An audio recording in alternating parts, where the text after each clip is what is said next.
है एवरीवन, अगर आप भी चंद मिनटों में अंग्रेज़ों जैसे लहजे में फर इंग्लिश बोलने का राज और तरीका जानना चाहते हैं तो ये वीडियो आपके लिए है। दोस्तों, मैं हूं आसिम और इस वीडियो में हमने करनी है इंग्लिश बोलने की स्पीड 5 गुना बढ़ाने की प्रैक्टिस। निहायत ही आसान तरीके से उर्दू से इंग्लिश सीखते रहने के लिए जल्दी से चैनल को सब्सक्राइब कर लीजिए और बेल बटन को भी प्रेस कीजिए ताकि आपको हमारी आने वाली वीडियोस की नोटिफिकेशंस मिल जाया करें और आप कोई भी अहम लेसन मिस ना करें। तो चलिए दोस्तों, बिला ताखीर हमारे आज के सबक का आगाज़ कर लें। इंग्लिश बोलने की स्पीड और फ्लुएंसी इंप्रूव करने के लिए आप उस शख्स को सुने, उन लोगों को सुने जिनके जैसा लहजा और स्पीड और फ्लुएंसी आप बनाना चाहते हैं। देखिए दोस्तों, हम बचपन से जैसी ज़ुबान सुनते हैं, जिस तरह के लहजे में सुनते हैं, हम वैसे ही बोलना शुरू कर देते हैं। ठीक है, आहिस्ता आहिस्ता हम वैसा ही बोलना सीख जाते हैं, राइट। तो अगर आपको अंग्रेज़ों के जैसे लहजे में इंग्लिश बोलना सीखना है तो आप नेटिव इंग्लिश स्पीकर्स को सुनिए। ठीक है, यानी वो इंग्लिश स्पीकर्स जिनकी बचपन से ज़ुबान इंग्लिश है। ठीक है, और वो उस लहजे में जो आप सीखना चाह रहे हैं। ठीक है, जो आपको पसंद है या जो आपकी ज़रूरत है। तो इंग्लिश लिसनिंग के लिए ब्रिटिश काउंसिल की एलिमेंट्री पॉडकास्ट डाउनलोड कर लीजिए। ठीक है, उनकी एप्लीकेशन डाउनलोड कर लें या सिंपली वेबसाइट पर भी जाकर आप डायरेक्टली उनकी ऑडियो पॉडकास्ट डाउनलोड कर सकते हैं, यानी ऑडियोज़ डाउनलोड कर सकते हैं। ठीक है, साथ ही उनकी एक स्क्रिप्ट भी उन्होंने दी होती है, यानी जो कुछ वो ऑडियो में बोल रहे हैं वो सारी की सारी चीज़ें आपको टेक्स्ट में भी लिखी हुई मिल जाएंगी। तो जहाँ पर आपको कहीं समझ ना आ रहा हो, आप सिंपली साथ रीड करके अंडरस्टैंड भी कर सकते हैं। ठीक है, अपने सामने उनकी वो किताब खोल लें और साथ ऑडियो प्ले कर लें। शुरू में आपको थोड़ी सी दिक्कत होगी, प्रॉब्लम होगी समझने में, लेकिन आहिस्ता आहिस्ता आप सीख जाएंगे। ओके, इसके अलावा आप गूगल पॉडकास्ट की एप्लीकेशन भी डाउनलोड कर सकते हैं, जहां से आपको लाखों की तादाद में नेटिव इंग्लिश स्पीकर्स की ऑडियोज़ मिलेंगी। आप उनको सुने अपने इंटरेस्ट के मुताबिक। वहाँ पर आपको डिफरेंट टॉपिक्स पर मिल जाएंगी ऑडियोज़। सो उनको डाउनलोड कर लें और वो सुने। साथ साथ गौर करें कि वो वर्ड्स को आपस में किस तरह से मिला रहे हैं, सेंटेंसेस को आपस में कैसे जोड़ रहे हैं। ठीक है, यानी उनका आपस में कन्वर्सेशन का तरीका क्या है, लहजा कैसा है, किस सेंटेंस को बोलते हुए उनका लहजा किस तरह का होता है। ठीक है, तो ये सारी चीज़ें जब आप आहिस्ता आहिस्ता गौर करेंगे तो आपको समझ आती जाएंगी। ठीक है, आप सीखते जाएंगे। देखिए दोस्तों, आज हमने सबसे ज़्यादा जिस चीज़ पर गौर करना है वो है रिडक्शंस। क्या है जी? रिडक्शंस,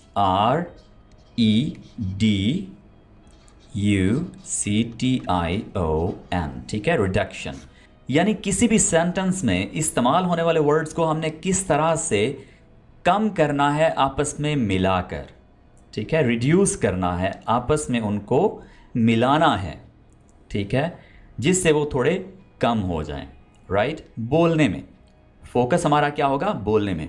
दोस्तों, एक बात याद रखिए, ये जो हम रिडक्शन कर रहे हैं ये सिर्फ और सिर्फ हम बोलने के लिए कर रहे हैं। ठीक है, यानी हमारी जो इंग्लिश बोलने की स्पीड है, फ्लुएंसी है, वो इम्प्रूव हो जाए। ओके, अगर हम फ्लुएंटली इंग्लिश बोल रहे हैं तो हमारी जो स्पीड है उन सेंटेंसेस को अदा करने की, बोलने की, वो 4 से 5 गुना ज़्यादा हो जाए। ये हमारी आज की कोशिश है, यानी जैसे एक नेटिव स्पीकर की होती है वैसी।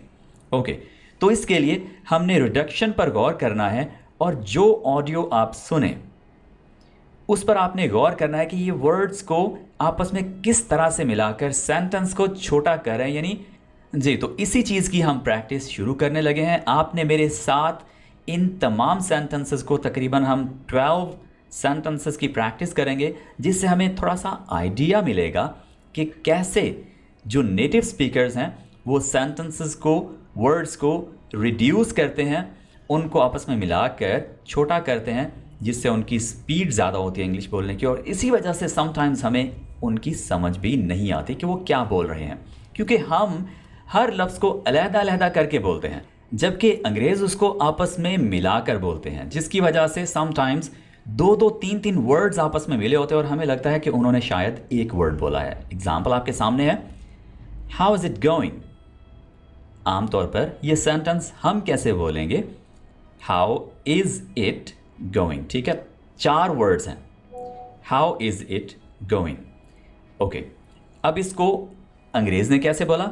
How is it going? How is it एक वर्ड हो गया, ठीक है। How is it going? How is it going? या कुछ लोग इसको गोइंग बोल देते हैं। How is it going? Okay, चलिए प्रैक्टिस कीजिए। रिड्यूस्ड सेंटेंस क्या बना? How is it going? How is it going? ये पूरा एक ही वर्ड बना, इतने 3 वर्ड्स की जगह। तो देखिए, अगर हम इसको रिड्यूस ना करते तब हम इसको कैसे बोल रहे होते? हाउ इज, यहां पर हाउ इज, जबकि यहां पर हमने कैसे बोला? हाउस। यहां हम 2 वर्ड्स इधर ही बोल बैठे, ठीक है, जबकि यहां हाउस। इजी रहा, ठीक है। हाउ यानी हर वर्ड को अलहदा अलहदा हमने बोला। इसी वजह से हमारी जो स्पीड है वो हर जगह पर, तो हम स्पीड ब्रेकर्स पर रुक रहे हैं, ठीक है। यानी हर जगह पर हमें रुकना है, तो हमारी स्पीड कैसे बनेगी दोस्तों? जी, तो रिडक्शन पर गौर करें और साथ साथ प्रैक्टिस करें। चलिए आगे बढ़ते हैं। जी, तो आम तौर पर सेंटेंस बोला जाता है हाउ इज़ योर मॉम। इसको ज़रा रिड्यूस करते हैं। House your mom? House your mom? House your mom? फिर से house your mom?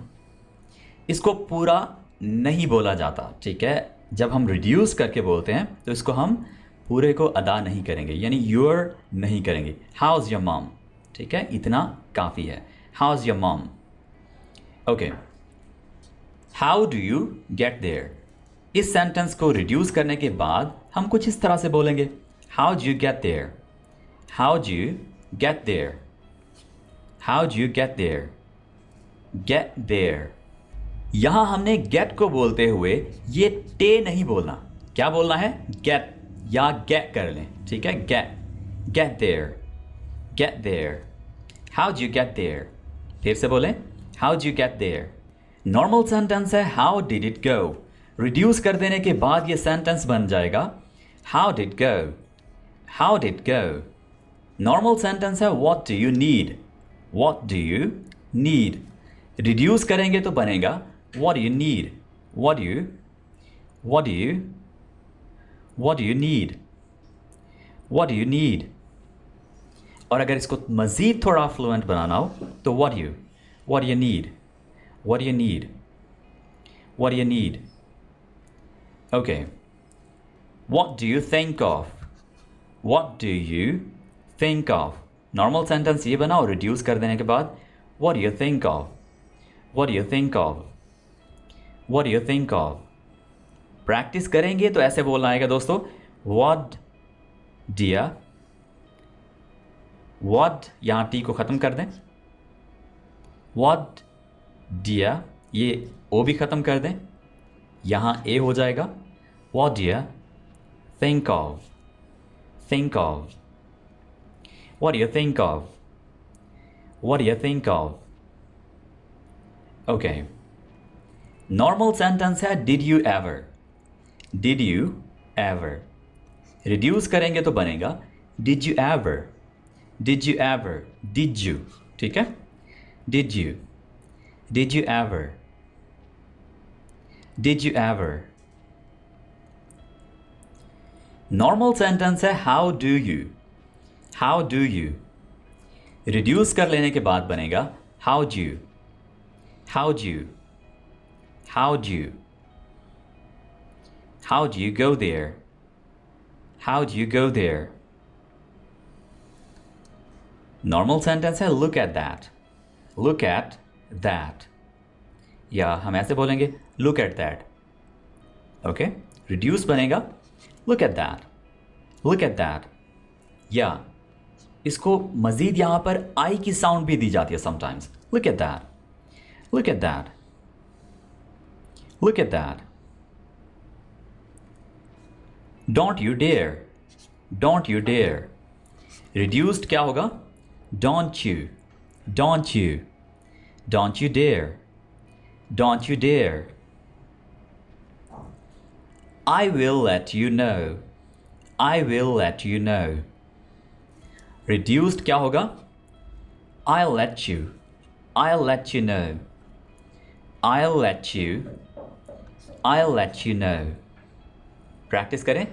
I'll let you know. I'll let you know. I will not की रिड्यूस्ड फॉर्म होगी I won't. इसको ये want वाला साउंड आपने नहीं देना, ठीक है. ये क्या है वर्ड won't, जो कि कॉन्ट्रैक्शन है, शॉर्ट फॉर्म है will not की, ठीक है, जिसका मतलब है कि मैं नहीं करूँगा. I will not, I won't. यहाँ आपके लिप्स थोड़े ज़्यादा राउंड होंगे, ठीक है.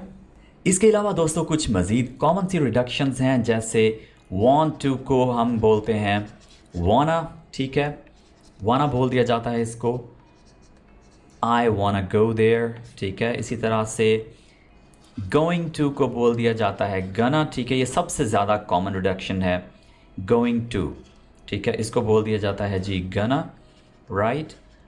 तो इस तरह की जो रिडक्शंस हैं ये आपकी इंग्लिश बोलने को बहुत आसान बनाती हैं, आपकी इंग्लिश बोलचाल को मज़ीद फ्लुएंट करती हैं. सो दोस्तों इनको ज़रूर यूज़ किया करें. Yes, one thing that I must say, ये आपने कभी भी इंग्लिश लिखने में, यानी जो आपकी स्टडीज़ है उसमें आपने कभी भी यूज़ नहीं करनी, ठीक है. अगर आपकी फॉर्मल प्रेजेंटेशंस हैं वहाँ पर भी कोशिश करें इनको यूज़ ना करें. यानी आप एग्जैक्टली जैसे going to, I am going to tell you, वहाँ पर आपकी जो लैंग्वेज है वो प्योर ऐसी होनी चाहिए जैसी वो लिखी होती है वैसी होगी.